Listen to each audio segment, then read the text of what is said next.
Hello, everyone. Welcome to today's live, where we will be speaking about what every woman should know about menstrual health, basically menstrual cycles, menstrual health, and then how it all links to our mental health.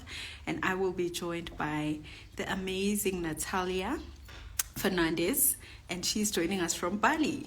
I'm just waiting for Natalia to join the live, and then we will get started. I see the Caddy Clinic has joined. So let's just wait for her to request and then we'll go.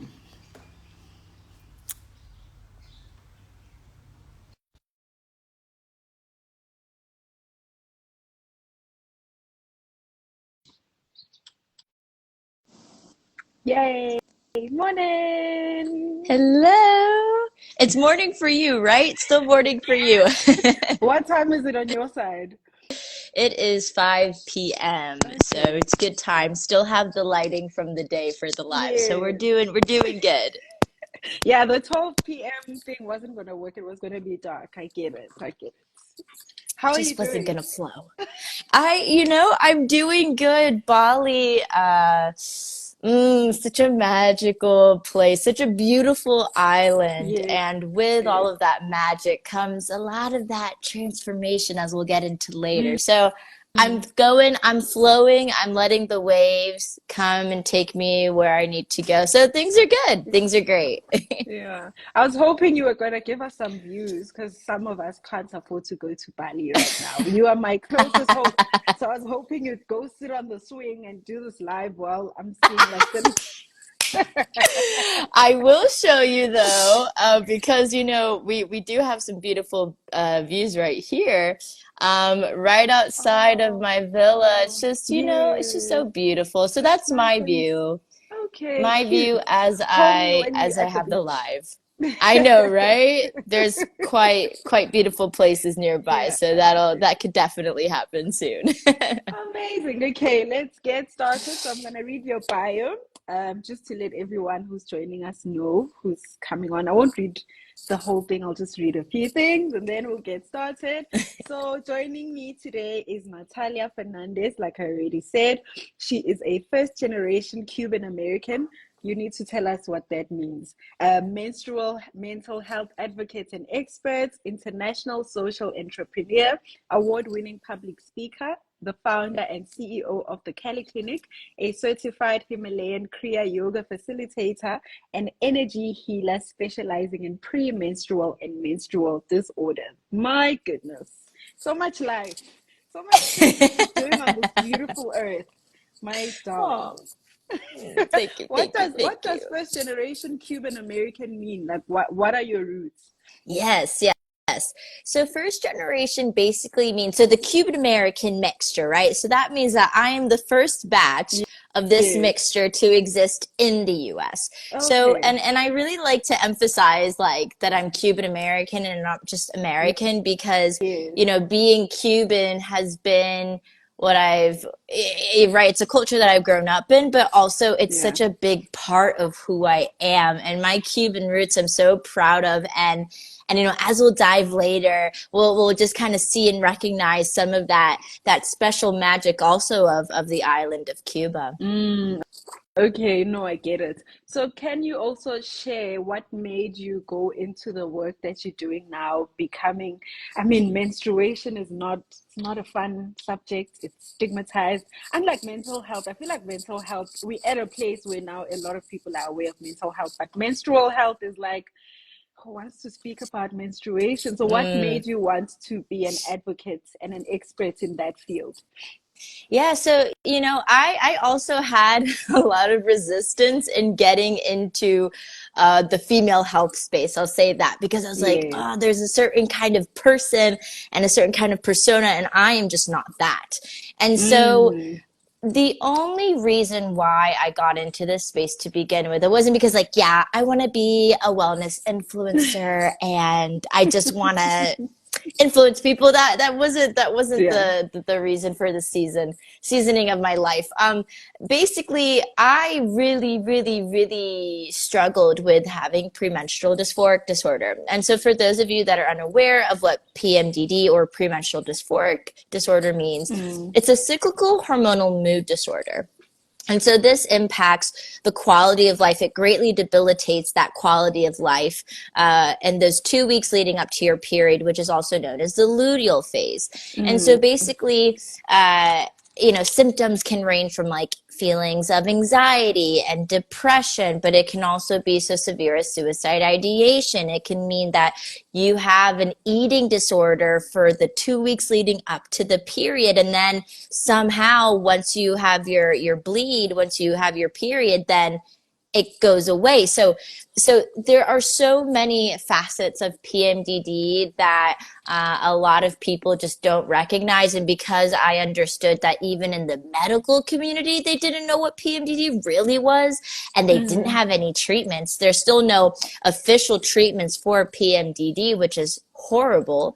So I just decided, I was like, right, this is messed up. This is greatly impacting my life, and I want to change the experience that other females have if they do have PMDD. And how long? I remember you did a session and you spoke about how it can take years for someone to be diagnosed with a lot of these menstrual disorders. How long did it take for you to get diagnosed? Yeah, so, thankfully, because I do have a dad as a doctor that has inspired so much of the work that I've been able to do with Period, which is now known as the Cali Clinic, I had about, I would say, honestly, I think there was PMDD symptoms that were floating around for a few years before I got the diagnosis. But actually, Google helped me just with a little SEO. It helped. Hello. We really, yeah, it was easier for me in the sense that I could just call up my dad and be like, hey, da, da, da, da, da, da, da, da. And he's like, yeah, that checks out. And I was like, all right. So this makes sense. So it wasn't too long of a journey for me, but on average, it takes 12 years to be diagnosed with PMDD. And think about it, right? It's like you have this incredible pressure and weight on your mental health, right? For 12 years at least, right? Yeah. And you have no answers, and you just have to sit through that suffering. Like that is just not okay. And that's why I really was so enthused to start to just make all the changes that I could, even if it just started with sharing my own story and breaking down stigma of it. I was going to actually ask if that's why you started Period, which is now called the Cali Clinic, and then maybe you can also take us through the journey of how that started and where you are now, because I know you're also doing those consultations that I did with you. So maybe you can share a bit about that. I shared it on my story, and there might be people who are wondering what the consultation is and why we're doing it. Absolutely. Yeah. So basically, I started Period back in 2020. So I was diagnosed with PMDD 2017. And that was like when I was in my first year of uni. And so anyway, I had really been struggling, really struggling with it. And so anyway, in 2020, that's when my whole life started to shift. So before that point, I had lived in Denmark. And when I started uni, I was in Spain. And then in 2020, I ended up moving to Scotland. So I love to travel. I love to explore the world. I love to know what I don't know, right? Like the curiosity really brings me to cool places and really beautiful people. So anyhow, when I started Period, I initially was like, right, well, there's this big niche, and actually not even niche. It's like half of the population is female, and even though it's like 8 to 10% of people that have PMDD, what the statistics say, I know it's way more. I know it's way more because of the lack of education and awareness we have around premenstrual dysphoric disorder. So anyhow, I basically started with this action accelerator. I was accepted into this accelerator program. It was like a day where all of these incredible people would come in, and there'd be like an idea captain. I was an idea captain. I brought my idea of period, and they helped me to go through the whole life cycle of like what the business was, what our key differentiators were. It was a really beautiful way to get a lot of momentum going into my organization immediately. And I connected with people all over Europe and Africa because I was moving to Scotland, so that was the time zone I was in, right? And it was incredible. And I give a big shout out to one of my dear friends, PJ Mystery, because she was involved in the same social entrepreneurship club that I was involved in. And so it was because of her promotion and her encouragement that I started to, think that, oh, wait, maybe I can do this. Maybe I can do something actually really cool beyond just like raising money for research, right? Like I became the research, and I, through my work with my organization, we're doing really cool things. And so, period had its quotation marks to refer to the stigma around menstruation. And now with the Cali Clinic, it's been so marvelous to come to this point now in my own life, because I gotta share with you all, right? I'm ringing the bells, banging the pots and pans. I cured myself of my PMDD recently within the past month. It'd been lessening in this past year, but my PMDD is completely gone. I also got a diagnosis of endometriosis a year and a half ago. That's completely gone as well. And I had mast cell activation syndrome, and I was on really intense supplements. I mean, and like some of the best supplements that one could take for mold toxicity, for all these mast cell issues. So anyhow, I went through all of the different routes. And when it comes to functional medicine being root cause medicine, right? Looking at like lifestyle changes, I did the diet changes. I changed a lot of my relationship with food. I changed how I was moving with my body, like for my menstrual cycle. And still there was just this other key that I needed to unlock. And so that's where I found Himalayan Kriya Yoga, and just like completely like all of the layers that needed to come off. It completely changed my life. And that's what I have so much gratitude for in terms of how I've been able to heal myself naturally from PMDD. And so it's like, really exciting times. That is exciting.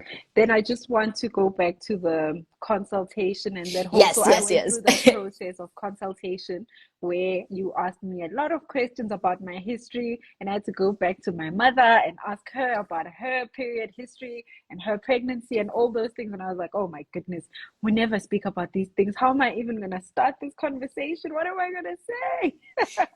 So what is the reason? Why do we have to go back? What's the link between my history and my mother's history and my family history to my menstrual health? Absolutely. So, and I'll answer that question too as I introduce more, right? What are we talking about when we talk about these period consultations? Yeah. So basically these period consultations came out as a result of my development of a really cool upcoming technology. It's a femtech AI app. And so anyway, living in San Francisco, so exciting. I'm sharing it with the world. Like, this is one of the very first times that I'm officially actually publicly talking about it. Actually, this is the first time I'm officially like speaking about it. Exclusivity. We love a little exclusivity. Keep it spicy. So anyhow, there's a lot of things. I'll explain it all. Yeah. So because I was in San Francisco and I was developing this app, right? The process of developing an app is that you basically need to have not only your idea, but in order to, raise the funds for it, whatever. But a lot of the time you need to have like a prototype, or you need to have some sort of like proof of concept. And of course, with the work that I've done with my organization, it's proving my expertise and da da da da da. But in terms of the technology that I want to develop, it was really important that I had something that was accessible to a lot of people, and for right now, outside of an app. So before we even get to the coding, I wanted to really get down to business in terms of the data, and in terms of like how we were going to navigate having these kinds of conversations around our periods, because not only is there stigma around periods, as we mentioned before, right? But in addition to that, there are so many blockages from having these conversations in our own past. And so in these period consultations, because it starts with a questionnaire, it asks really profound questions that relate to how we see ourselves and how we see our relationship with our periods. And that is so important. And even going back to what our, not even just like our relationship, like what our experience were with our periods, but what our mothers' experiences were with their periods, and what relationship, you know, did our mother have with their mother, right? So it's like there's so many really important factors that we have overlooked for many, many, many, many years now. And the thing is that in order to address generational trauma, we have to look at our past, because the thing is, like, you know, functional medicine, we love to look at things like it's a tree, right? So with a tree, you have all of these, you know, you got the fruits and whatever, if there's a harvest, if there's blossomings at that time. But when you look at a tree and you look at the roots can tell you so much, right? And for example, if maybe the tree doesn't have fruits, maybe if it's like kind of dying off on one side, we can think, okay, well, maybe it doesn't have so much to do with that branch, but maybe it actually has to do with the root. Maybe it's a rotten root, or maybe it's the soil, maybe, right? So it's just this idea that, like, we have to go deeper. We have to go so much deeper. And it starts with the stories, and it starts with expressing those stories. And it starts with having these conversations with our mothers, because if you think about it, right, like, our generation is so cool because we get to feel in ways that our parents' generations, they haven't been able to, right? We're able to feel more, which of course is hard in this really hot time that we're in, right? Globally speaking, there's so many horrific things happening around the world, and we're feeling it. We really are feeling it. We're not blocking out these emotions. And so what we can do and how we can empower ourselves to improve our own health is actually starting by creating some of these safe spaces for our parents. So having this kind of conversation, if you're able to, with your mother, is so healing within itself. Just that conversation can be so healing, because, you know, think about it. Like, has your mom ever had an opportunity to talk about her menstrual health in a very open way? Like, asking all these details. I doubt a doctor asked these questions, you know, like, I doubt it, because it just, we weren't in that capacity in terms of medicine.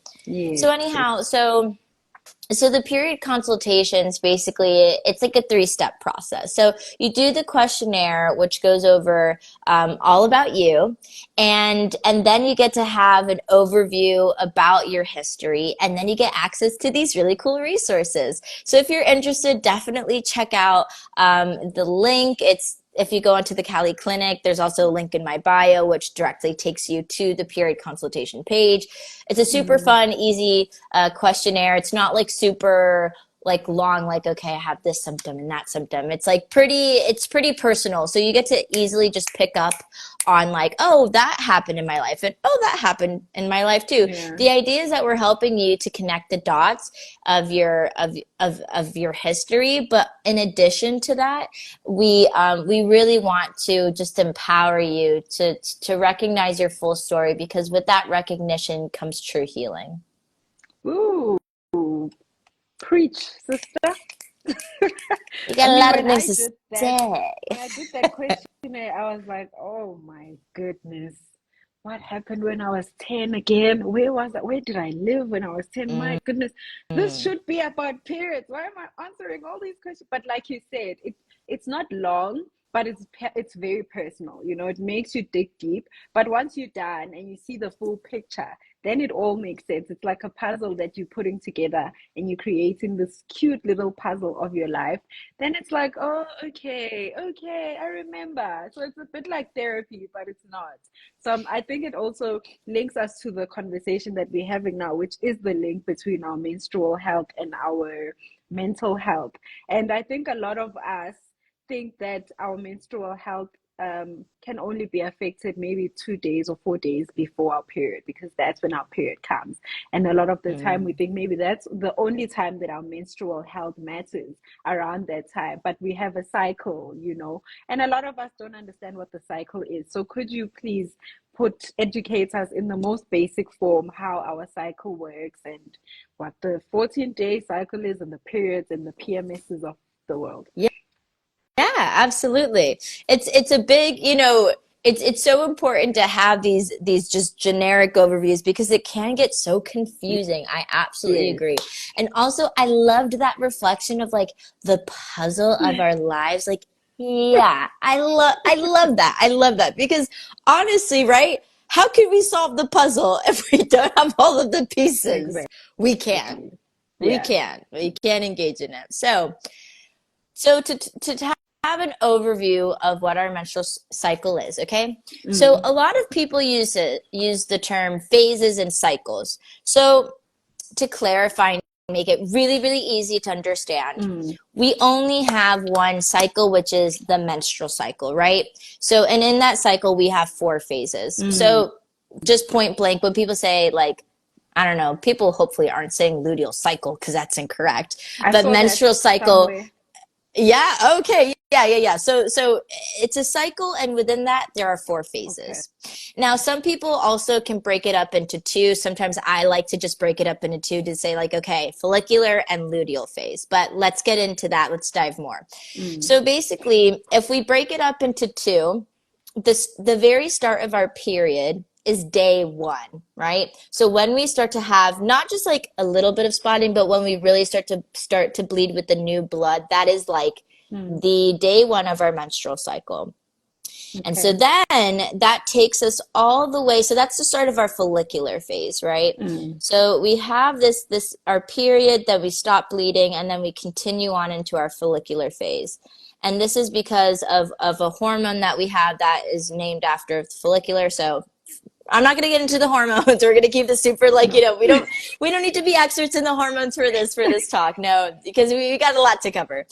Yeah. So, in that phase, so you have the follicular phase, and then you have the luteal phase, right? So the luteal phase Mm, are the 2 weeks leading up to the period, right? So we always are thinking about how far away are we from our menstrual bleed, right? Our menstruation. mm. So in Okay. that luteal phase, that's when, again, it's named after another hormone that's produced. And so in that time, that's when people can experience PMS. That's when they can experience PMDD. And, before also when I said like eating disorder, I also want to make a quick clarification because like eating disorder, that's like all the time, right? It's more of like Mm. your relationship with the food. Like, I don't know if it's really correct to say like eating disorder only for 2 weeks, but I don't Yeah. know. People No. can get technical Maybe with it, let's but just to unsay share, that. yeah. Well, Let's unsay well, eating disorder and let's just say it affects your relationship it with food. affects your relationship with food, right? Which in essence, yeah, it's what it is. So Yeah. Yeah. anyhow, so to break it down a little bit further, if we look Mm. at the follicular phase, you have some people will say that the 4 phases are the menstrual phase, meaning the menstruation when you have your period, the follicular phase that week after, they just talk about it being after, Mm. and then you have the ovulation phase. So when you're fertile, when you are right able to conceive at that time, or there's a very high likelihood of conception at that time. Mm. So menstrual phase, follicular phase, ovulatory phase, and then you have luteal Mm. phase. So again, you can talk about it just follicular and luteal. You can say menstrual, follicular, ovulation. But Mm. these are all very ranging days and everybody is different. It's not just like, okay, this is 1 week and this is 3 weeks and this is da da da da da. It's very much Mm. like about that individual person, like how long their ovulation period is. Mm. So those are the phases. And so anyhow, so you can have PMS, you can have PMDD in those 2 weeks leading up to your period, but you can also have this other thing called premenstrual exacerbation. I mean, I guess I've told you about PME, have I? I mean, there's so No, many, I've like, yeah. never heard of PME. What is PME? It Yeah. sounds So extreme. PME, yeah, it is. So PME is basically when a person already has an underlying like mood disorder, like generalized anxiety disorder, Mm. but the luteal phase actually exacerbates those symptoms. So it's like you're not just dealing with like depression or you're not just dealing with anxiety. It's like then it gets even more amped up right before your period. Mm. And so again, the main characteristic is that it goes away within a few days, typically, like once you stop your period. Mm. But it, That's and hectic. another way to, yeah, it's basically it's like your body's like inability to react properly to the fluctuation of the hormones through the cycle. Mm. Okay, so I was thinking of how it's like gut health, where we say what you eat will affect your mental health and vice versa. Now I'm thinking of it in this instance where my menstrual health might affect my mental health, but vice versa. So when was it? When was I think it was Tuesday. Well, I'm gonna get a bit personal. So I think I started my period was it on Tuesday? What day is it today? Was it on Tuesday? I think it was on Tuesday because we were voting on Wednesday. Yes. Tuesday I started my period. Wednesday we had to vote. So we had our national elections on Wednesday. That you Mm, can imagine is a very stressful event and it mm, was a stressful process. So here I am Tuesday going through the motions. Wednesday I wanted to spend my mm, day in bed, but I couldn't spend my day in bed because I had to go vote. And the processes this year took so long. I stood in the queue to go and vote for like 7 hours. You know, I I know girl. it wasn't as bad for other people, but I think in my region where I was voting, it was super bad. The systems, there were issues with the systems. There was just a lot happening. So here I am going through the motions of my menstrual health already. I struggle with my period. I get fatigue. I told you I get cramps. I get sick. I have a headache. But then now I'm stressed because I'm here, I'm stuck here. I don't even know who I'm going to vote for, what's going to happen. There's all this anxiety about what's going to happen in the country. And I realized that my flow was super, super heavy Mm, on that day. So I mm, don't know if a lot of mm. people know that even that, it can actually affect the actual flow. Mm, yeah. It's there's so many implications, right? So we have like all of these like premenstrual disorders, right, that are about like okay before we bleed, but then talking about Mm, now, right, like our experience when we bleed and how irregular periods or abnormal periods, mm, how that mm, also impacts our mental health. So just the day that you were describing, I was like, oh my goodness, because the most important thing, if there's one thing that you'll take away from this live, is like it is like paramount to rest in the first 3 days of your period. You have to. You absolutely have to. Because mm. if not, you're setting a precedent for a very unsupportive cycle. Because you're not Sure. giving that you're not it's almost like it's like what are you feeding yourself, right? What are you feeding your womb? What are you feeding your womb, right? So Mm, so so it's very much of this aspect of like when you don't get the rest that you need. And it's so hard because we live in a patriarchal society. This society isn't set up for women. We know that. But it's so hard to dive into the rest. And it's a great privilege that a lot of us are able to do that. So anyhow, things that are more physical, like disorders, medical conditions that are more physical, like endometriosis, right? Which is just meaning that there is tissue outside of your endometrium, and like that is what is causing a lot of pain, like a lot of painful periods, right? A lot of heavy bleeding that can be relating to it, or PCOS, which is polycystic ovary syndrome, and that means that you have cysts in places where they're not meant to be, right? You shouldn't be having cysts in general. And that has a lot to do with a very difficult like hormonal imbalance. So anyway, so with these two physical conditions, what I know, at least with endometriosis, is that endometriosis actually very much impacts somebody's mental health.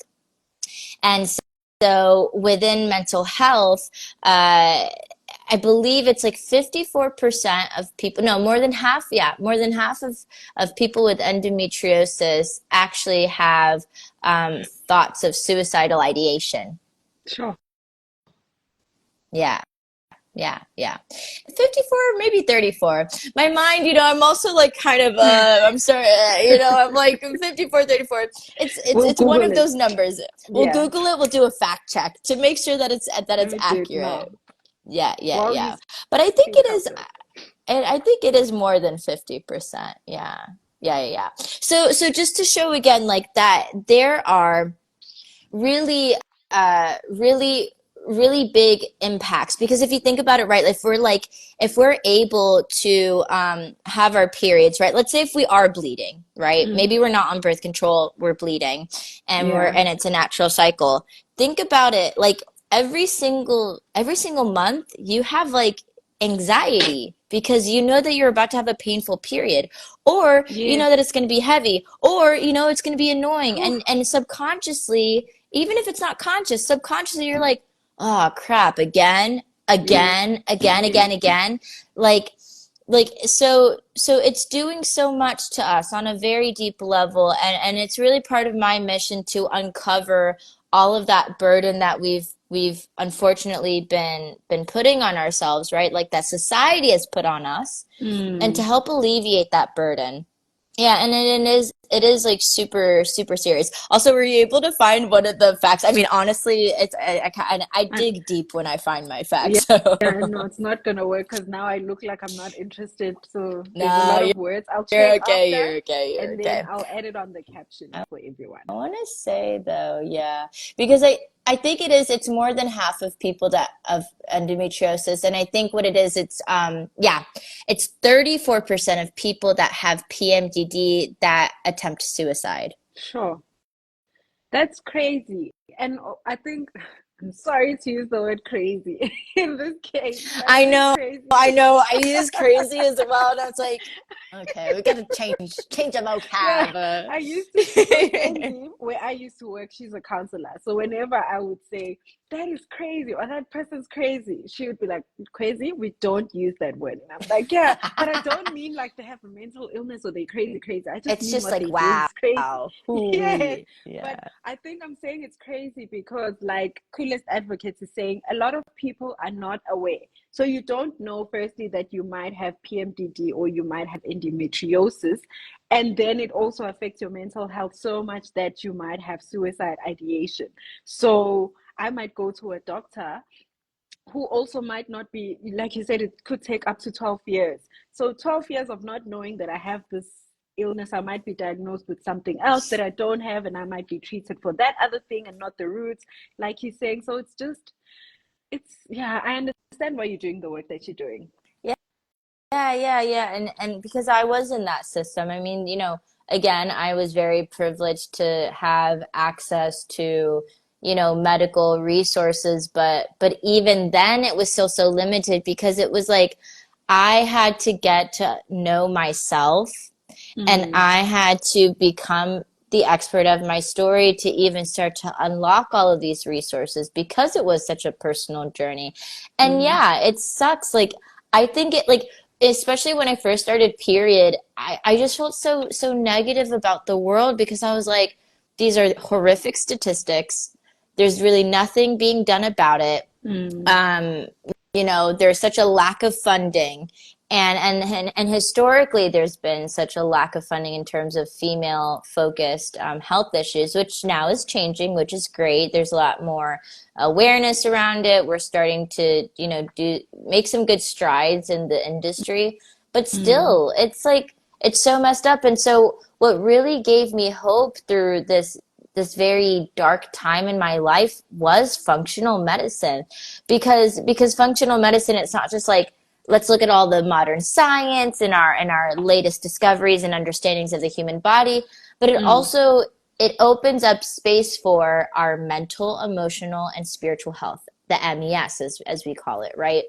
And for me, I really had to step into my spirituality really deeply before I could access these parts of myself. And in accessing these parts of myself, I understood the story. I understood my purpose, and I understood that it was my mission to alchemize all of the pain and suffering, not just from myself, from my mother, from my generation, from the lineage, right? I had to understand, like, oh my gosh, like my roots, like Cuba is home to some of the best doctors and healers in the world. Like we're known for that, right? We're also known for really beautiful spirituality, and the world just doesn't get to see that because of what's going on right in the state of Cuba, that's been going on since the 50s, right? Even the 40s.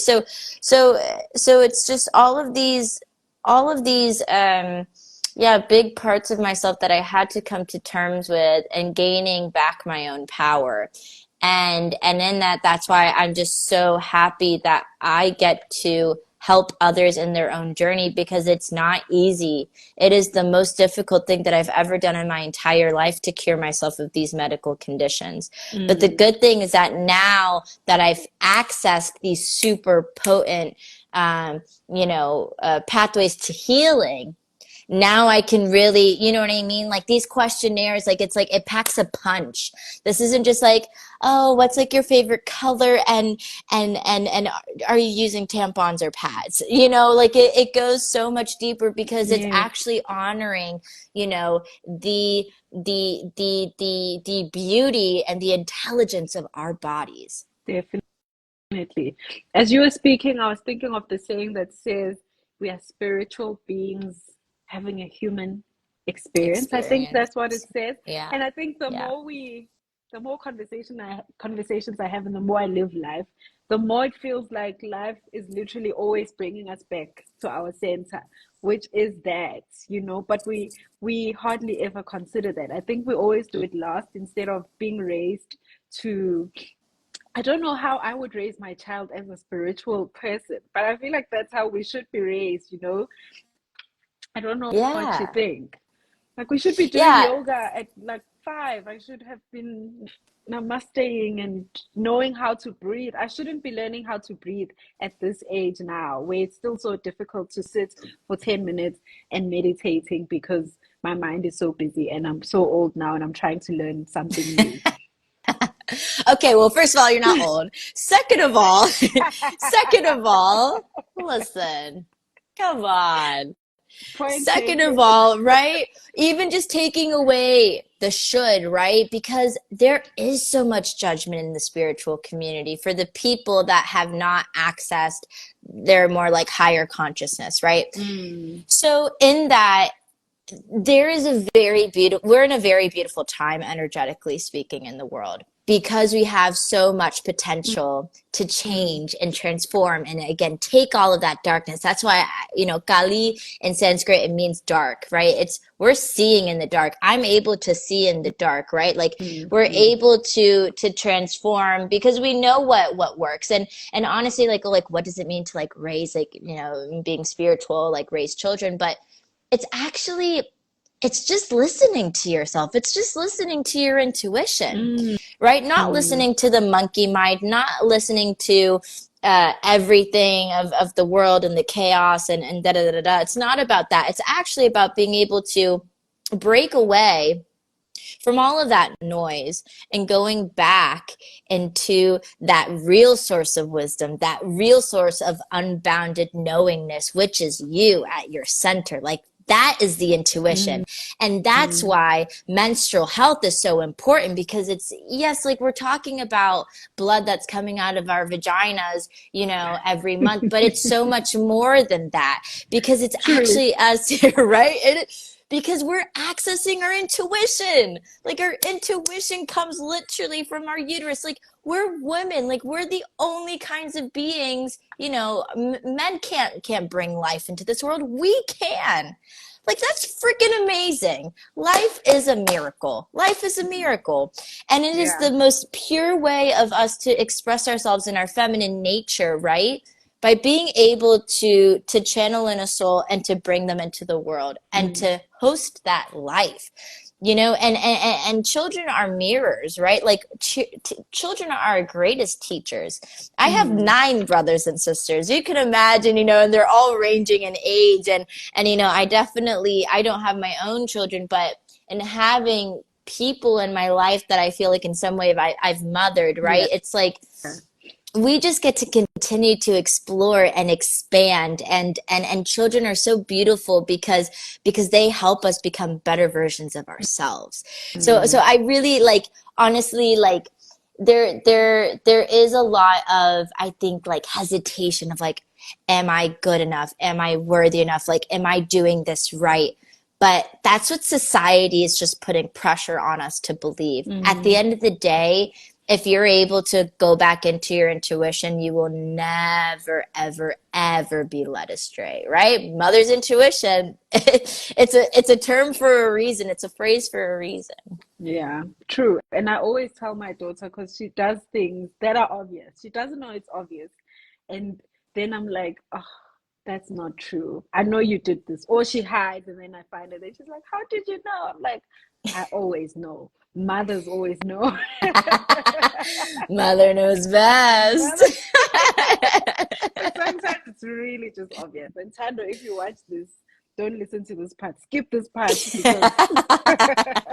I wanted to ask you, what do you think men should consider? Because you know how men think women are dramatic, it can't be that bad. I don't think they'll ever understand what our hormones do to us, and what our periods and our menstrual health and all these phases of our cycles do to us. So if there's one thing you would want them to consider or understand or learn more about, what would you say?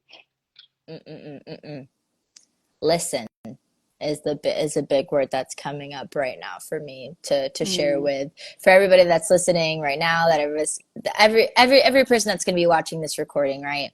It's to listen. The issue that we see with men today is that they are just so out of connection to their heart space.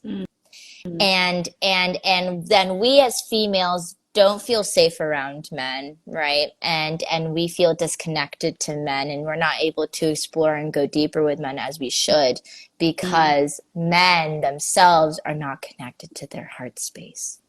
And it's so sad, right, to see how men are just in the minds. I mean, they're in their minds a lot, and they haven't integrated that mind body connection. And so, yeah, with men, they have to be the structure. They have to be the support, right? Sometimes guys, like, we can look at it like, oh, if a guy's like super about like making a lot of money, and like that's just their focus, right? Where that is a part of providing, there is a whole other aspect of providing for the emotional needs of the woman, right? And emotional needs of just the females in their lives. And even for their own fellow males, right? So so men need to learn how to listen, to understand.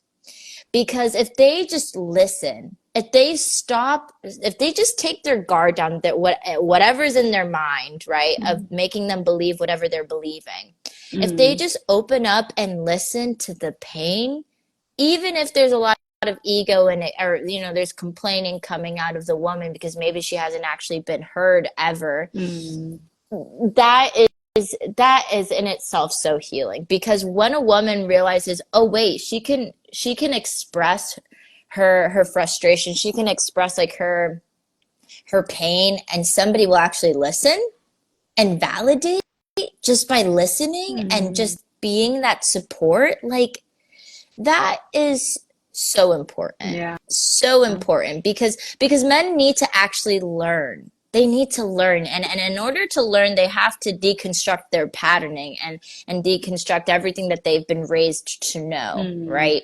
Because most people just weren't raised with these kinds of belief systems, right, that are really going to be honoring a woman. So by listening, I would say that could do wonders. That can do wonders. That's true. Just listen and be active listening. Yeah, true.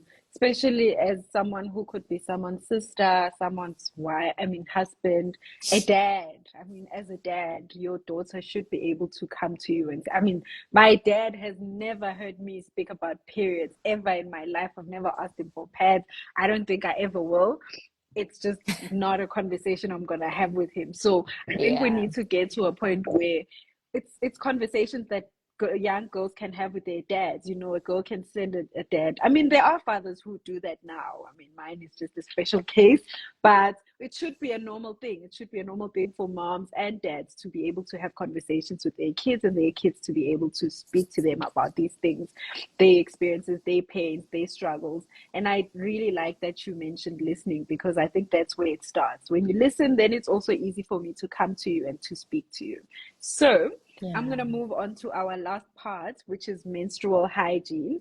I think I'm curious to know, and I remember you mentioned that we should actually be using pads more than tampons, and there's people who prefer tampons and pads. So what is the situation there? What's more healthier?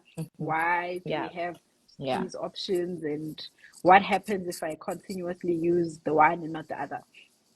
Yeah, sure. With menstrual hygiene, there are a lot of westernized ways that we've been conditioned to address like actually, like, okay, what are we going to do with this blood that's coming out of us, right? And again, there are different like schools of thought on this. Oh, Quizzy, I think I lost your video. Hopefully you all can still see me. If anybody's live, could you just pop in? Okay, sorry. you're here. It's okay. It's okay. You're fine. I was like, oh no, technical difficulties. Now we're good. So there are different medical thought systems. Wait, that was kind of a complicated way to say it. Anyway, in Ayurvedic medicine, which is like ancient Indian medicine, right? They very much recommend, and I'm not like 100% Ayurvedic in my approach, but I do recognize there's so much wisdom within that culture, within that civilization. And so for me, I've actually seen really profound effects on my own menstrual health when I stopped using tampons. Okay. And I know that it's convenient, but think about it, guys. Like, what are you stuffing up? What are you not allowing to flow literally outside of you? Nothing in Ayurvedic medicine should be going up when you're bleeding. And that even means like period sex. Like, some people are really big supporters of it.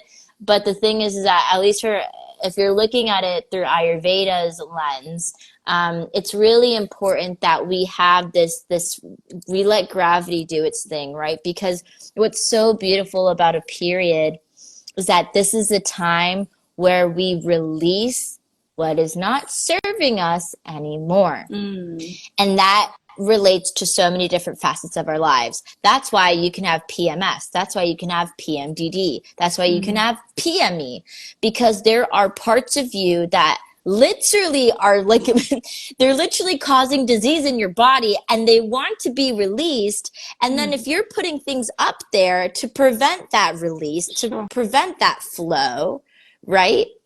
Then you're not actually getting all of the goodness, all of the spiritual benefits, and energetic benefits. Of course, that manifests into our physical bodies, right? It all relates at the end of the day, right? So if we prevent the flow, then that's a problem. And so, I also, touching on menstrual hygiene, something that a lot of people don't think about in these new you know, period underwear brands, right, is that a lot of them are toxic. A lot of them are being created with chemicals to prevent like odor. So just like a rule of thumb, like always making sure that you're like changing it, you know, at least like, you know, every like 4 hours. I know some people have like heavier flows, but it's Yeah. really important that like as we're using these new or we're just trying out these new period products, it's super important that we're not putting more chemicals near our vaginal area because that is so sensitive, right? And again, we want to be releasing. We don't want to be putting more toxins in our bodies, right? So even looking at the kinds of pads we're using, or if you're using tampons, but like what kind of chemicals are in those tampons, right? You want to look for more like organic cotton, 100%, no fragrance, no perfume, because if you see those on the label, those are endocrine disruptors. And endocrine disruptors, it refers to your hormones, disrupting your hormones. So think about it. You're literally disrupting your hormones right where it matters. You know, you're hitting it right in Yeah. the Yeah. groin, for lack of better words, right? It hurts, baby, and we suffer mentally. Yes. So Then what do you yeah. think of when a doctor prescribes a contraceptive to stop periods because maybe they're too heavy, or maybe they prescribe it to help with your skin issues and then it hmm affects your hmm menstrual yeah. cycle? Yeah. So and actually one this actually ties in so beautifully with what we were chatting about before when it comes to like, well, what should I be doing, or like what's this and that, and in terms of like navigating family and tapping into Mm. more of our spirituality, right? It's that we are all on our own paths. Yeah. I also was empowered by birth control. I also, you know, I in a different way, right? Empowerment can mean different things to different people. But the Mm. thing is, like, we are all on our own paths, and unfortunately, sometimes we don't have the access to education about fertility and like when we can control, like, you know, with natural contraception, right? Yes. And like some people aren't in the place, right, where they can just like be off of birth control. So I wanted to say that to start. And as we're, you know, coming to the end of the session, if you feel that maybe this like birth control, like maybe it's not for me, or like, you know, I'm suffering from all of these other symptoms and it's really, you know, decreasing my quality of life, it's much easier. You'll have much more energy to learn about your natural cycle and learn more about contraception, okay? Than dealing with all of the mental health, all of the physiological impacts of birth control. Because Oof. just to put it out there, right? Birth control, it automatically makes you have a nutrient deficiency, Mm. meaning that you need to be on supplements if you're going to be on birth control. Oh, And wow. yeah, in addition, and you need to be on a good multivitamin. And it also messes up your gut microbiome, meaning that that ecosystem in your stomach Mm. that is very much connected to your mental health, right? We know in functional medicine, especially, gut health is mental health. Gut health is mental health. That's why people are like, yeah, let's drink kombucha and we're gonna feel so much better in all the ways, right? We're gonna be in such a good mood. It's so important that we really look at what we can do if we want to be on birth control. Okay, what kind of probiotics are we going to be Mm. taking? Mm. And you know, certain providers can really help with that too. I also have a program called I think it's like going off the pill. I just changed a lot of things, and there's a lot of things going on in my mind, so I'm a little Yeah. scattered right Yeah. now. But yeah, but you know, I have a whole program about like, okay, like what kind of probiotics can I take, because it gets really dicey. It gets really complicated because different all probiotics are created differently, right? Mm. We can't just be like, oh, this is good for my gut health, and be like, okay, cool, because again, this system was made by men for men. You need to get somebody that knows their stuff around female health, Yeah. because nutrition, all of these diets, a lot of them do not take into consideration the very big differences between the male and the female body. So again, I just like would urge people, like, if you do feel that like maybe now is the time to get off of birth control, or you've just been feeling this pull, this call, this urge, like get off of it, because it's not as scary as you think, because at the end of the day you're coming back home to that big beautiful center, which is where all of the intuition lies, you know, like your Mm. whole life gets to be upgraded, you know, just getting off of birth control, because you can now hear your body, you can now feel your body more than you ever would on birth control. And again, Mm. I'm here like in supporting females for wherever they are on their journeys, because it's not just like night and day that we make these shifts. You know, I had suffered from a lot of like, you know, weight issues, acne issues, a lot of things that were not pleasant. And thankfully I cracked the code with that, Mm. right? And I'm super happy with my body. You know, my complexion looks better than it ever has. So there's just been a lot of difficult things that can be scary for people, but know that there are resources, and that's like why the Cali Clinic exists, right? Because it's like I know what it's like, and I can just help alleviate a lot of that, of those transitions and these big life events. Oh, amazing. This flu, nah, it's jealous. But one last question, then I Yeah. can go sleep. Because I know rest, like you said, rest is very important. And I know you've been saying I must rest, but I'd say I'm resting. And then 30 minutes later, I'm like, so what do you think? What do you think about this pose? But I am going to I rest, know, I right? promise. I Good. I'm glad. am going to Pinky, we'll rest. pinky promise on the air. One last thing, self-care during our period. What would you say are the Hmm. most important things? I know rest is number one, like you've already mentioned, Yeah. but what Hmm. else do we need to consider and do outside of the fact that we might have jobs and we might be in the office? What can we do? Hmm. Yeah. So, for the time that you do have for yourself, right? Uh, Definitely like think of like just like a warm nest, like a warm cocoon. If you're Mm, in this like warm cocoon, yeah, like what are some warming things that are going to make you feel good? You know, they're going to make you feel more connected, that are going to make you maybe have some alleviation of that pain. So like taking time to like read a book, uh, drink warming teas, drink warming soups, like not cooking, let somebody else cook for you. mm. Um, you know, doing like literally this is your time to be a princess. No, not even be a princess, be a queen. And it's really just to be able to like take these pockets of time that we do have, right? To Yeah, like don't be wearing tight pants.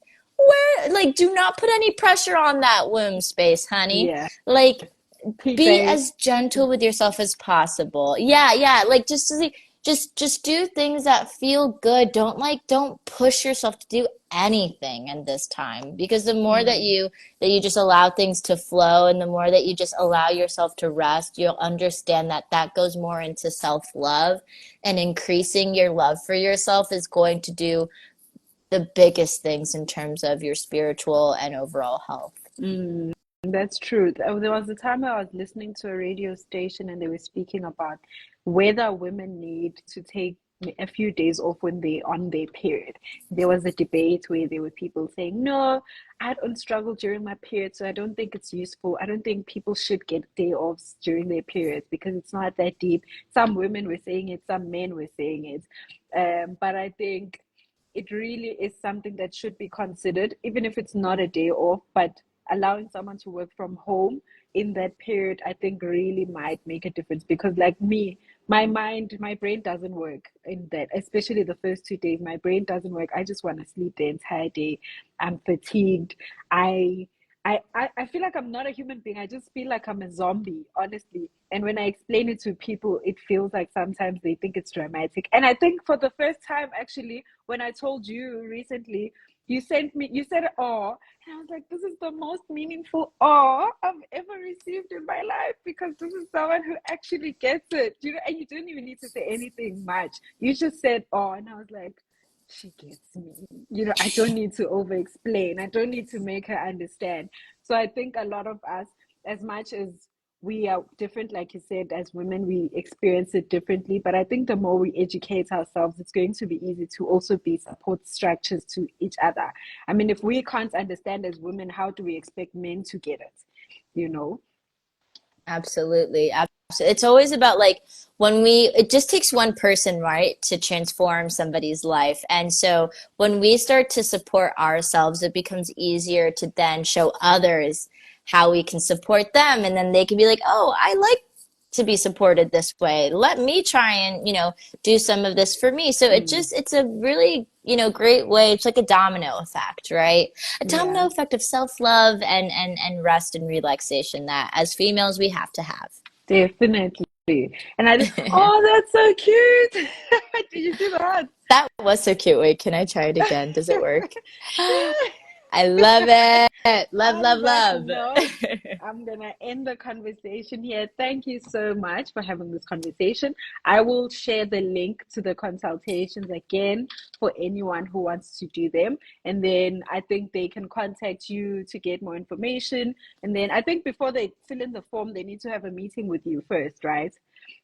No, they can just go ahead and do the Okay. form straight away, and then afterwards, then they have the opportunity to schedule the call. Okay. So it's literally they can just start as soon as they want. Yeah, it's Okay, available now. awesome.